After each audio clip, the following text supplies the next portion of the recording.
G'day everybody, Simon here, Explosive Action. We are here to take a look at the DVDs and Blu-rays I picked up in the JB-HiFi Black Friday Blitz sale. Let's get into it.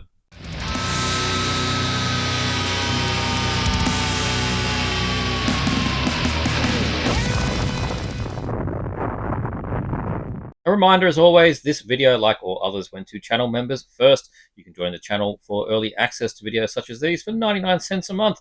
It's just got a great time. Yeah, join. So like I said at the start, JB-HiFi, which if you're international to Australia, is essentially like an Australian version of Best Buy. Um, yeah, they started off, I mean, it says Hi-Fi. I don't know what the JB actually stands for. I think it might have been the guy's name who came up with the store. But Hi-Fi, so it was supposed to be like audio and video equipment and medium to play on it. Over the years, of course, they've just adapted with the times. They've got sections of the shop that sell bloody vacuum cleaners if you go to the right shop. Um, and as we've seen in the last sort of few years, the DVD Blu-ray sections at some stores are shrinking. I mean, that's in line with pretty much worldwide. I don't know. Sometimes I think it's growing, but I think in general it is kind of shrinking. The key store I go to is the main Sydney store. It's right there at the at Town Hall train station. It's about as heart of the city, the CBD, as you can get to. And that one's still got pretty strong DVD Blu-ray section carved into sections. There is a whole horror shelf that I like to look through. They've got TV split off, and then they split TV into like drama or TV, then BBC. Then there's A to Z movies. There's a section for like classics where they put in a lot of the imprint stuff ends up in there. When they do sort of older, like the Tales of Adventure box sets, they kind of end up in classics. They have that used to be called Eastern Eye, but it's mainly just sort of foreign now. A lot of the Asian things end up in there, Shaw Brothers, that kind of stuff. So yeah, look, it's pretty good if you can get to one that still has like a proper section. Then it's still good fun to browse through. And JB-Hi-Fi are quite known for their sales. So yeah, it almost became a running joke. Like every 6 weeks, they'd have 20% off DVDs and Blu-rays. You just factor it in. You wouldn't buy anything until it was 20% off. But they started recently to do 30% off. And this was a sweet spot because at the same time as that, they had some other long-running promotions. Buy two, get one free. Buy two titles for $30, that kind of thing. And that was compounding with the 30% off. So I kind of took a little bit of advantage of it. Got some DVDs, got some Blu-rays. I was in a mood. I was in one of those like, I think I might just pick up a few things that I don't know, take a little bit of a chance on. Many people have said are good. I was not I wasn't thinking too much about it. It's just like, yep, just add to the pile, which gives me a bit of an interesting video. So enough of that pre-ramble. Let's take a look at the stuff that I got.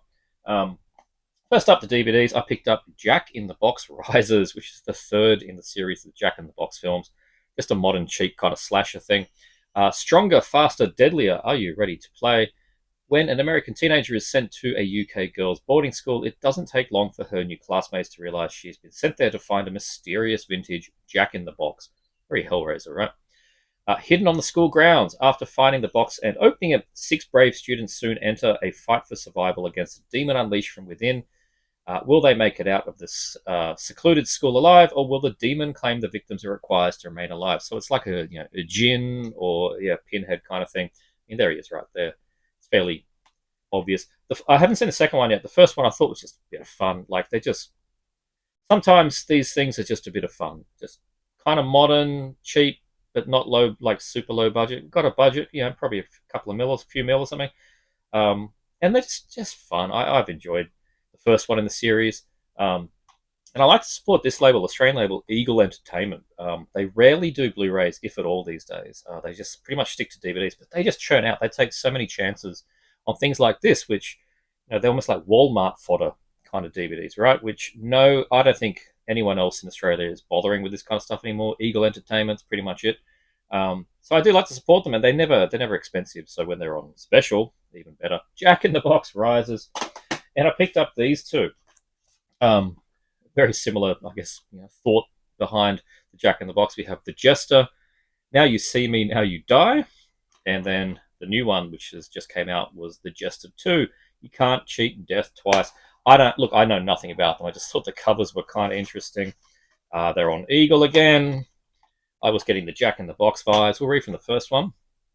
After the recent death of their father, two estranged sisters find themselves being stalked by a malevolent being known as the Jester. More than just a man in a mask, the evil entity torments the inhabitants of the small town on Halloween night. The path to defeating this unholy monster lies with the two sisters, who realize that the only way to survive is to figure out how to right the wrongs of the dark past. So there you go. That's the first one. And the second one, I mean, these kind of look at that. They've probably had some Terrifier influence here. I doubt it's going to be anywhere near as gory. It does say strong blood and gore on that one, but yeah, we'll see. MA though, right? So Terrifier films out here are a hard R, R18. MA means 15. You're going to be 15 years old to watch it, so it's not going to be like Terrifier. Though you can push MA pretty far these days. On Halloween night, teen magician Max finds herself locked in a brutal showdown with the Jester, a nightmarish and supernatural trickster with real dark magic and a killer act. As illusions turn lethal and every escape is a trap, Max must pull off the ultimate trick, staying alive. On this deadly night, the only escape is to beat the devil at his own game. So, yeah, there you go. The Jester films. I mean, 84 minutes, 87 minutes. They're just... I'll probably just bang them both out together one day. They look like fun. And the last DVD set I got, which is not a horror thing whatsoever, but this is a British TV series, Inside Number 9. And it's a great, funny black comedy series. The two main guys here was it Reese Shearsmith and Steve Pemberton from the League of Gentlemen, which was not the League of Extraordinary Gentlemen, not that, I don't know, Marvel or whatever it was. The League of Gentlemen, which is like early 2000s dark British comedy TV series, messed up stuff. Then they did Psychoville after that, which is great fun. Inside Number 9 is the last one that they've done, and they've managed, I think it is actually 9 series here. And I was waiting for the complete series. I was waiting for them to finish, because I knew someone would make a complete collection, and they did. So the deal with these things is every episode, I think they're 40-minute episodes, has something to do with a 9. Like it might be taking place inside Number 9, whatever street, something like that. So every episode is completely different, and they're a bit like the old school BBC sort of play of the day.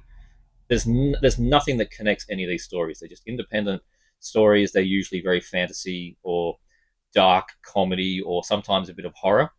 And they're a lot of fun, right? These guys know how to do black comedy, and they do it really well. So I've only ever seen, I think I've seen the first 3 series, and then I kind of lost track. So I'm looking forward to this entire complete set here, right? So yeah, just disc after disc after disc. They did a particularly good one, probably around about series 3 or so. They did a Christmas special, and it was done like one of those bodgy 1970s, mid-70s British TV, kind of like Christmas Eve, but spooky kind of things. They nailed the aesthetic on that. It was absolutely impeccable. So anyway, yeah, the Inside Number 9, if you like any of those shows that I mentioned, the League of Gentlemen stuff, it's not laugh track like League of Gents. It is more like Psychoville, but yeah, as I said, independent stories. Everything's different. You'll see a lot of British faces in here. What's the name? Yeah, Jen from the IT crowd. I can't remember the actress's name. Like she pops up in, I think, the first episode. I think the first one was like entirely set inside a closet. I think it might have been like 9 people stuffed in a closet. Like every episode's weird, and then I think maybe the second or third episode there was it's completely silent. It's a robbery at nighttime, so the criminals are trying to be quiet. There is no sound, there's no dialogue in the entire episode. It's a very clever series, so yeah, pretty stoked to pick that one up. Inside Number 9. So we'll get into the Blu-rays now, and yeah, a lot of these are very, very new releases in modern type films. I just had that feeling like there's been a bunch of sort of newer things in the last year that I've been thinking about, keen on. I wanted to give a try, and I was just taking stuff off the shelf. Doesn't happen very often. I didn't really go in with a list. Anyway, whatever. I'm not made of stone. This one, I don't know. I've been keen to check it out, and it sounds so incredibly weird. The reviews have been very mixed. A couple of my friends have said it's good. A couple have said they didn't even finish it. So I don't know where I'm going to land with this, but I do like Jenna Ortega, Death of a Unicorn.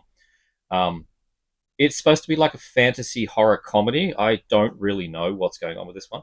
Um, the There's the back of it. They've really not given me much of a thing here to talk about. A father, Paul Rudd, and daughter, Jenna Ortega, accidentally hit and kill a unicorn when en route to a weekend retreat, where his billionaire boss, played by Richard E. Grant, right, seeks to exploit the creature's miraculous curative properties. Um, yeah, okay, so are we trying to utilize a unicorn for, like, longevity or something? I don't know where this is going to go, and nobody I've talked to has sort of said much about it. Just that it was weird. Some have said it was fun.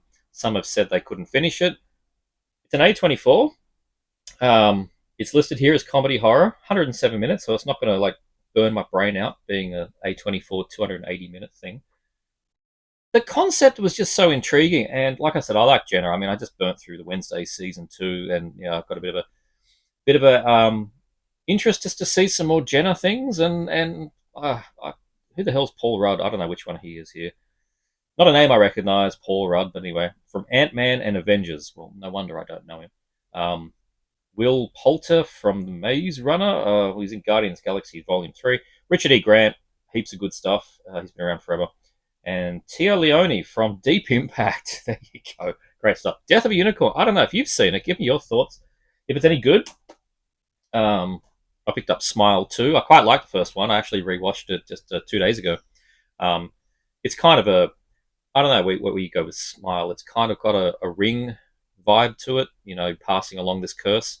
And it's all very, in the head kind of, seeing things. It sends the person kind of mad, and they start seeing things that no one else sees. But is there real stuff happening too? And I thought the first one was good. Second one, I mean, it says here one of the best horror sequels ever made. Who knows if that's anything to believe? But about to embark on a new world tour, global pop sensation Sky Riley, Naomi Scott, begins experiencing increasingly terrifying and inexplicable events. Overwhelmed by escalating horrors and the pressures of fame, Sky is forced to face her dark past to regain control of her life before it spirals out of control. Okay. Hopefully, I mean, they got there's your Smile. And if you haven't seen the first one, it is very Ring-like. Yeah, and as I said, I enjoyed it. So, bare bones kind of thing here. Disc. Yeah, how long is this thing? 127 minutes. Oh, we're getting kind of long here. I think the first one was pretty long as well, so there you go. Smile 2, hopefully that's a decent sequel. I did like the first one, like I said. Many people saying this is really good. Haven't actually heard anyone say it was crap. I've heard a couple of people say, it was fine, but everyone else has been kind of blowing up over this thing, and I was keen to check it out. Weapons. The trailers looked amazing. When all but one child from the same class mysteriously vanish on the same night at exactly the same time, a community is left questioning who or what is behind the disappearance. Geez, that gives nothing away. I can barely read all the back there. Blue on black. Come on, guys.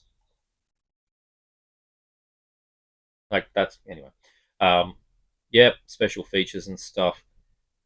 Zach Kreger is the director. Not a name I recognize. A lot of these modern guys. Don't know. There you go. Weapons. Like with all these things, just give me your thoughts on these films in the comments. I'd love to know what you think. This one I wasn't originally that interested in, but Jesus, people kept saying it was really worthwhile. So it's got some good people in the cast, like Willem Dafoe. So I want to check out the new Nosferatu. I mean, how much can you really ruin Nosferatu too much? I hope not. Robert Eggers is he's good. So yeah, keen. Robert Eggers' Nosferatu is a gothic tale of obsession between a haunted young woman and the terrifying vampire infatuated with her, causing untold horror in its wake. With Bill Skarsgård, Nicholas Hoult, Lily Rose Depp, Aaron Taylor Johnson, Emma Corrin, and Willem Dafoe. So yeah, quite a few people in this one. But I think everyone's been talking about this thing. Extended cut, we get 2 versions of the film. That's nice. Again, very straightforward, boring disc. We don't tend to get from the major companies. Like, what is this? It's a Universal, right? And they'll just we're lucky to get something like this at all. We're getting a lot of things that are like big films are getting a DVD only now. So yeah, in that spirit as well, I was kind of diving in, like, how long, putting your imprints and umbrellas to one side, right? The boutique things, major releases from major labels. Disney's already pulled out of the market here, which means there's also no Fox. So the last release from them was Guardians of the Galaxy 3. So, any new like Aliens and Predators films, we ain't going to get any discs, right? Um, but yeah, like the new one, Alien Romulus, no release here in this country whatsoever. Had to get the UK one.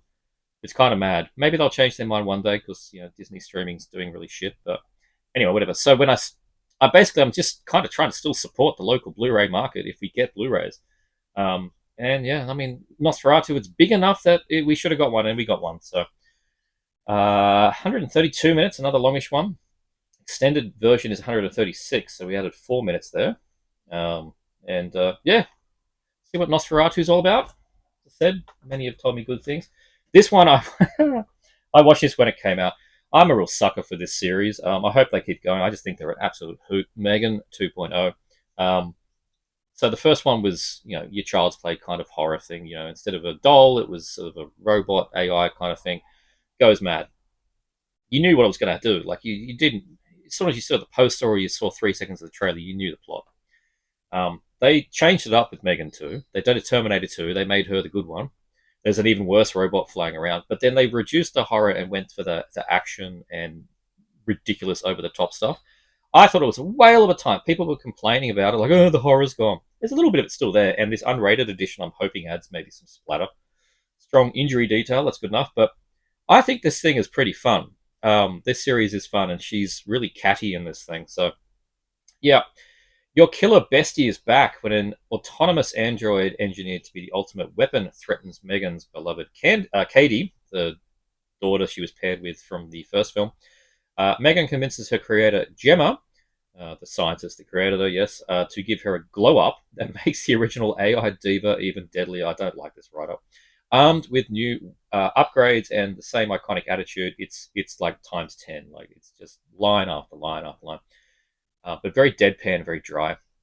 Megan now claps back against the wannabe techno terror in a fierce face-off to crown the baddest bot built for maximum mayhem.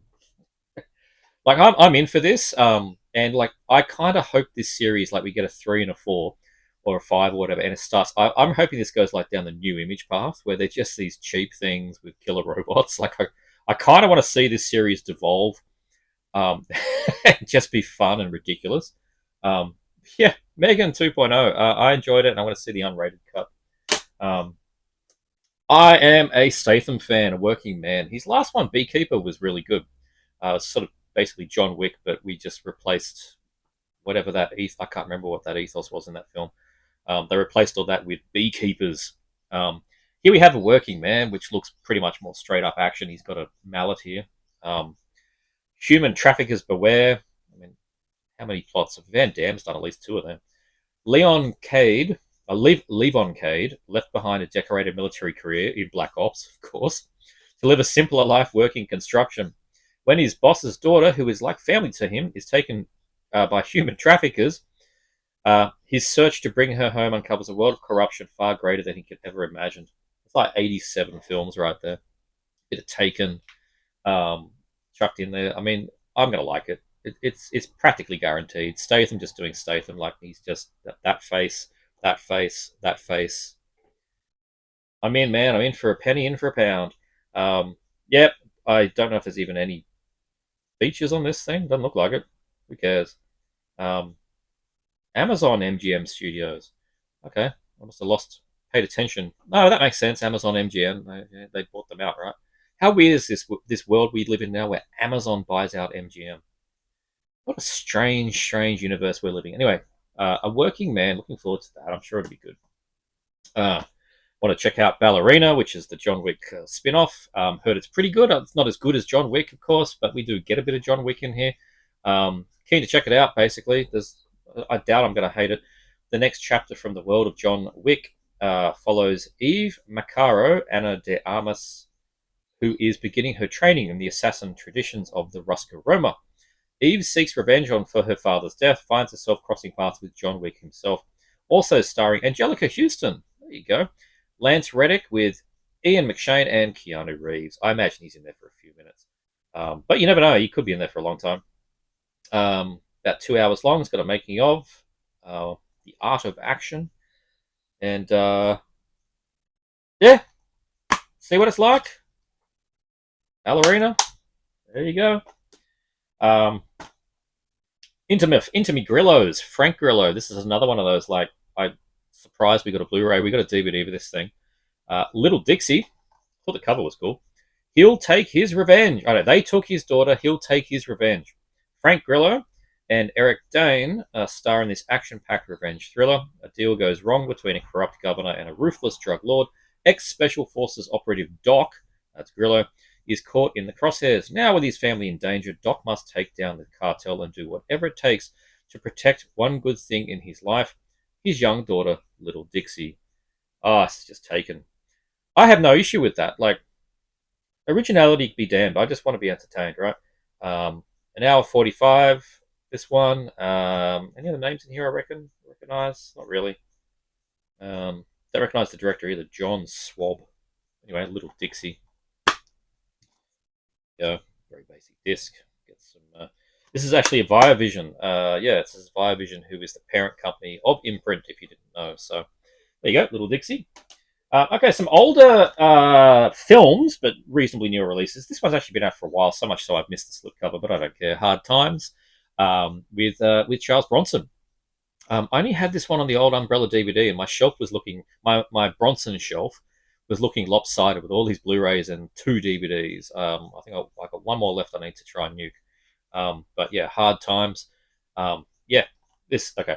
It was tough in the streets, but Cheney was tougher. In the middle of the Great Depression, Cheney is just looking to catch a break when he meets Speed, a promoter of bare-knuckle street fighting. Cheney thinks with his fighting skill and Speed's savvy, he might have a chance, but his speed has its own problems, and what seemed like a sure thing is not as simple. Yeah, Charles Bronson, James Coburn. I've not seen a DVD probably for about maybe 10 years, so the memory is not really there for me on this one. Hard Times. I like that we used the poster artwork here. It is an imprint, so it would have had a slip. Do they number the non-slip ones? Probably not, which is fine. Happy enough with that. Hard Times. Keen with that one. This is a brand new release. There's also a 4K if you care. This is Bronson in Red Sun. Brand new release. Is it a new transfer? Maybe we'll read from the back here, but this is one that I was needing. I didn't have this at all. Billed as the first East meets West Western, directed by Terrence Young, cult classic Red Sun from 1971. Based on a true story from American Wild West of 1870, when outlaw named Link, Charles Bronson, betrayed by his gang during a train robbery, he is forced by the Japanese ambassador to help recover a priceless sword stolen by Link's double-crossing partner, Gauche, not too sure, Gauche. Gauche. Link and the ambassador's bodyguard Kuroda, played by Toshiro Mifune, travel the west in pursuit of Gauche, kidnapping his girlfriend Ursula Andress. Hey, along the way to lure him out. Joined in an uneasy alliance, they have only 7 days to find Gauche, or Kuroda must follow his samurai code of honor and die by his own sword. Special features, we got Stephen Ozaki on Toshiro Mifune on the set of Red Sun, extract from Pour le Cinéma, 1971, and the original trailer. It doesn't say if it's a new, it says it's remastered. This classic's remastered is a whole range. There's probably about 40 or so things in that range, 50 maybe. The Studio Canal always have good prints, so no idea if it's a new one. There was a UK Blu-ray, I guess this supersedes it. So I'm hoping it's nice. I didn't have anything to compare with. It's a BD50. It actually says that on the back. 115 minutes. So yeah, there you go. Red Sun, one of the Bronsons I've never seen. And I finally did pick up these 2 Aussie films from Danny and Michael Philippou. Bring Her Back, and the first one, Talk to Me. I was feeling a little bit bad that I wasn't. I had not yet supported these 2 Australian guys. Don't know why. It's probably one of those deals where I've said it before. I pick and choose sometimes, not intentionally, which hype I'll get caught up in, and sometimes everyone's banging on about something, and I'll just retreat further. I know it's a little bit silly. Happened to me with many things, but I think that was the deal with these 2. people who just wouldn't shut up about it. I'm like, you're putting me off. But anyway, Talk to Me and Bring Her Back. If you've not seen them, there's the first one here.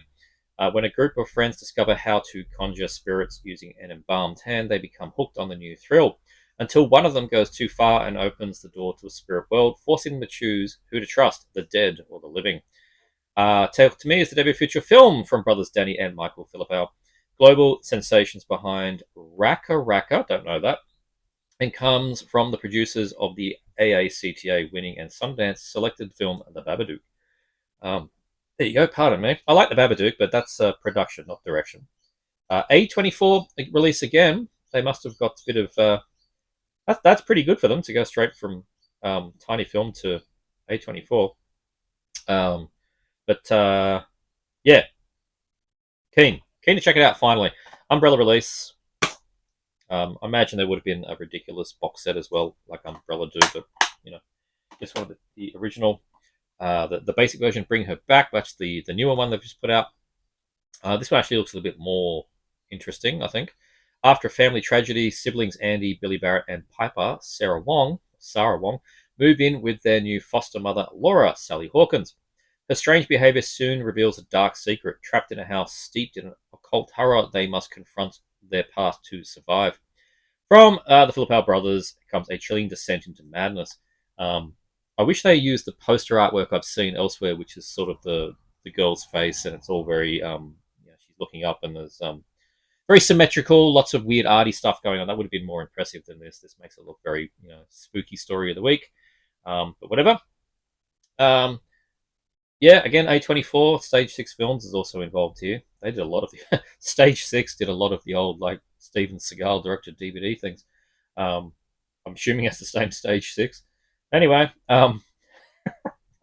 geez, I hope I got that right. That would be hilarious if I got that wrong. Probably did. Anyway, yeah, brothers Philippou again, and Bring Her Back. We'll see. Basic disc again, and yes, there was. Who knows? There might have been a ridiculous version. I don't know. This is not Umbrella. This is just the major. Who put this thing out?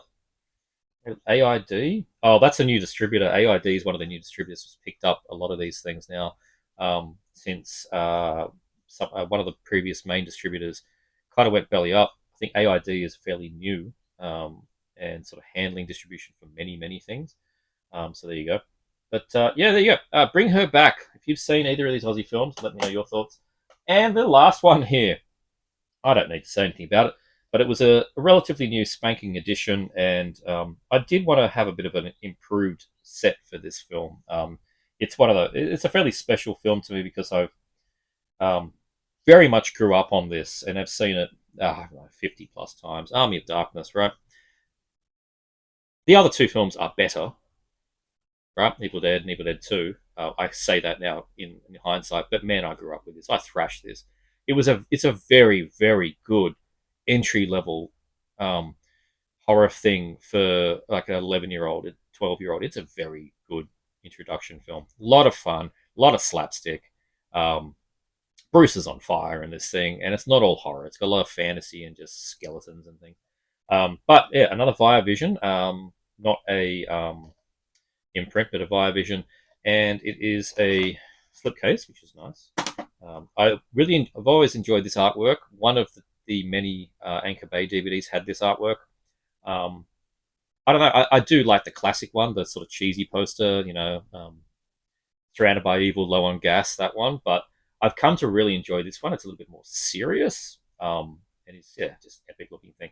But yeah, 3-disc set, director's cut, the theatrical and the television cut, special features, all Blu-ray. Now, I had a previous local set that had some DVDs instead of Blu-rays for the television cut. No idea if there's new prints involved in this thing or not. It's nothing I really looked into, but I still prefer the theatrical cut on this film. It's what I'd always known. I prefer the ending of it. But I am going to watch the theatrical and directors again soon, probably over the Christmas break, and remind myself on what the director's cut was different. I remember the ending was completely different. We get Medieval Times, Making of Army of Darkness, feature-length documentary with 20 people interviewed, and the star and co-producer Bruce Campbell, Ted Raimi.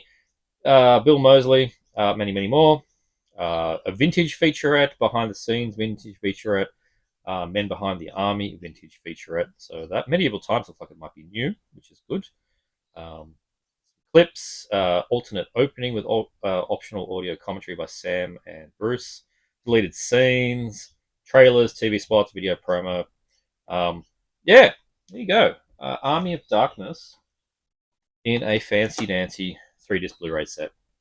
For a while, this was like, in the Anchor Bay days and just past it, the DVD days, it became this running joke, like, oh god, another edition of Army Darkness. It was just a running joke. But it's been a while, I think. I don't know what maybe there's a 4K or something, but I don't know. It feels like there's been a big gap in issues of Army of Darkness. So yeah, happy to get this one nice shiny slipcase with a cover that I enjoy and 3 cuts of the film. That's about as definitive as I'm going to need in my collection. So there you go. That is my little haul, reasonable haul there, JB-HiFi. I left with a big bag of goodies, and when I combined 30% off everything with some of these were in buy 2, get 1 free. Some of these were like this one, the Army of Darkness and the Little Dixie, right? This was priced at $45. A Little Dixie was, I think, 30. So that would have been, a reasonable chunk of coin. But then it was buy 2 for 30, which is weird. So if you bought this by itself, 45. If you bought this and anything, 30. Okay. And then 30% off. So it became $22 Australian, remember? So that's like 15 US for the two. And yeah, so buy 2 for 30s, buy 2, get 1 free, and then 30% off everything. Significant savings on all these things. And that's why I just went a little bit loose with the old wallet. Army Darkness and my JB-HiFi haul. Hope you enjoyed. I'd love to know what you have, if you're local, what did you pick up in the JB-HiFi sales?